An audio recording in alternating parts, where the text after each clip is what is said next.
À la fin de la saison, les jardiniers mettent des sacs en plastique sur les plants de tomates. Toi aussi, prends un sac en plastique et mets-le sur une grappe de tomates. Un simple petit sac en plastique fin suffit. Mets-le sur les tomates vertes et attache-le délicatement à la branche. Fais de même avec chaque grappe de tomates non mûres.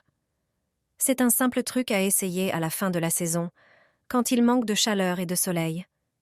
Il suffit de mettre ces sacs sur les tomates et de les bien fermer. Les sacs créent un microclimat qui accélère la maturation, et après quelques jours, les tomates prennent rapidement de la couleur. C'est une méthode efficace pour obtenir des fruits mûrs malgré des journées plus courtes. Même avec une petite quantité de soleil, les tomates dans les sacs prennent de la couleur aussi vite que celles dans des tunnels en plastique. Elles mûriront sûrement encore sur le plant. Tu peux aussi mettre une banane dans le sac, qui libère de l'éthylène et accélère la maturation. C'est la méthode la plus simple pour faire rougir les tomates à la fin de la saison, avant l'arrivée des premières gelées. Dissous-le dans l'eau et arrose tes pivoines en mars. Cela ne te coûtera qu'1 €, et dans quelques semaines, leurs tiges plieront sous le poids des bourgeons. Elles te récompenseront par de grandes et magnifiques fleurs. Si tu veux profiter plus longtemps de la floraison des pivoines et obtenir encore plus de fleurs, prépare cet engrais. Il ne s'utilise qu'au printemps, et mars est le moment idéal pour l'appliquer. À cette période, de nouvelles tiges commencent déjà à sortir de terre. Avec les bonnes conditions, ces fleurs impressionneront tout le monde. Un bon engrais leur apportera tout ce dont elles ont besoin. Ce produit, tu l'as sûrement chez toi, et une seule cuillère suffit pour en faire un fertilisant naturel. C'est un engrais parfait pour les plantes acidophiles, comme les pivoines. Il suffit de dissoudre une cuillère à soupe dans un seau d'eau et d'arroser les plantes. Ce traitement ajustera le pH du sol et aidera les pivoines à mieux absorber les nutriments essentiels, comme le calcium et le potassium. Il les protégera aussi des maladies. Prépare environ 10 litres d'eau, ajoute une cuillère à soupe d'acide citrique, mélange bien et arrose tes pivoines. Cet ajout maintiendra un pH légèrement acide, idéal pour ces fleurs. Bientôt, elles fleuriront magnifiquement. Cette mixture te permettra de te débarrasser de la mousse en une journée. Lorsque tu vois cette couche verte sur l'allée du garage ou sur les dalles de la terrasse, commence à agir. La mousse se combat le mieux par une journée ensoleillée. On sait qu'elle apparaît dans des endroits humides et ombragés. Le soleil est son ennemi. Surtout après un hiver doux, elle pousse même dans des endroits où elle n'a jamais été. C'est pourquoi aujourd'hui, je vais te montrer un spray fait maison qui la combattra. Tu n'auras besoin que de produits que tu as chez toi. Prépare un récipient et mélange-y de l'eau avec du vinaigre dans un rapport de 1 à 2. Par exemple, verse 200 ml d'eau et ajoute 400 ml de vinaigre. Le vinaigre est connu pour son efficacité contre la mousse. Ajoute un peu de liquide vaisselle à ton mélange. Le liquide vaisselle ne combat pas la mousse aussi efficacement, mais il empêche le mélange de s'écouler des pavés ou des dalles. Si tu ajoutes aussi quelques gouttes d'huile essentielle de géranium, le mélange sera encore plus efficace. Cette huile est un remède naturel pour éliminer la mousse et les mauvaises herbes. Verse le mélange dans une bouteille.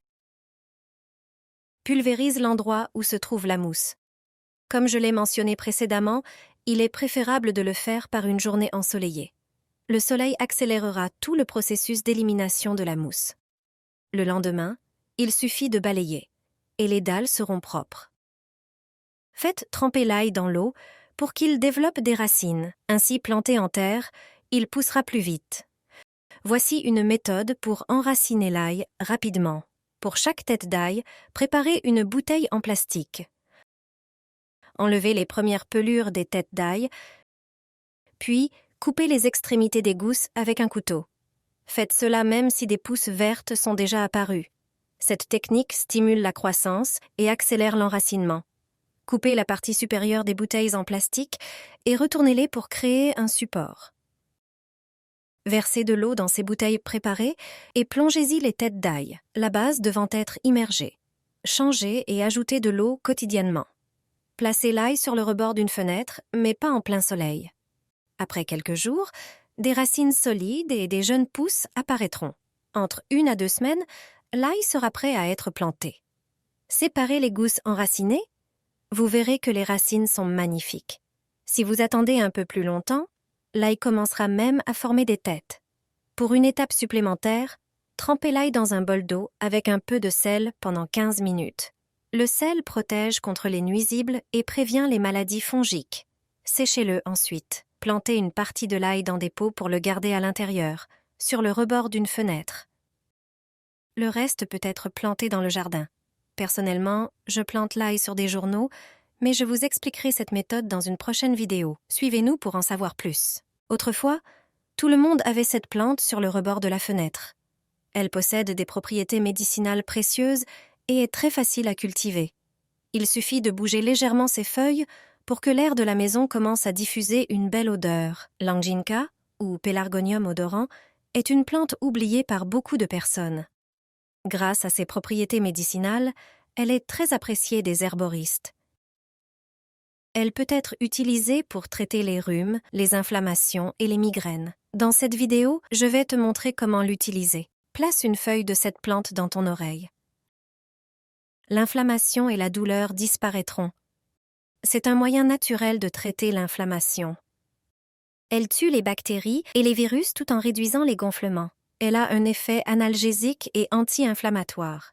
Il suffit de cueillir une feuille, de la frotter dans les mains pour qu'elle libère ses jus. Ensuite, plie-la en tube et place-la dans l'oreille douloureuse. Garde-la pendant 15 minutes, puis retire la feuille.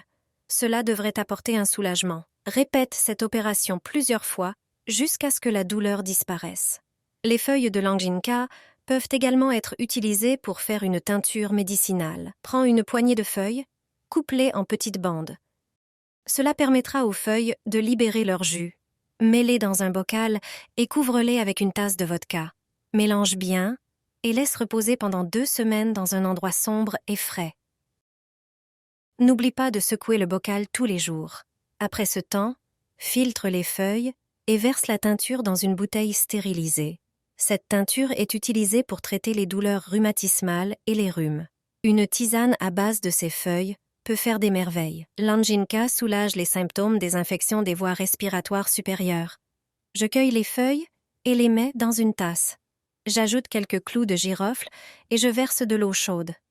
Cette infusion soulage le mal de gorge. Se rincer la bouche avec cette infusion peut être utile pour soulager les douleurs dentaires ou les inflammations des gencives. Elle aide également à éliminer les mauvaises odeurs de la bouche. C'est une plante qui a un effet très positif sur la qualité de l'air. Elle produit des huiles essentielles bénéfiques pour le système respiratoire. Son parfum repousse les moustiques, les mouches et les tiques.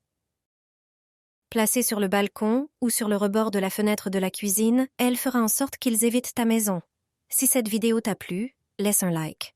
Tu trouveras plus de recettes naturelles et de conseils utiles sur notre chaîne.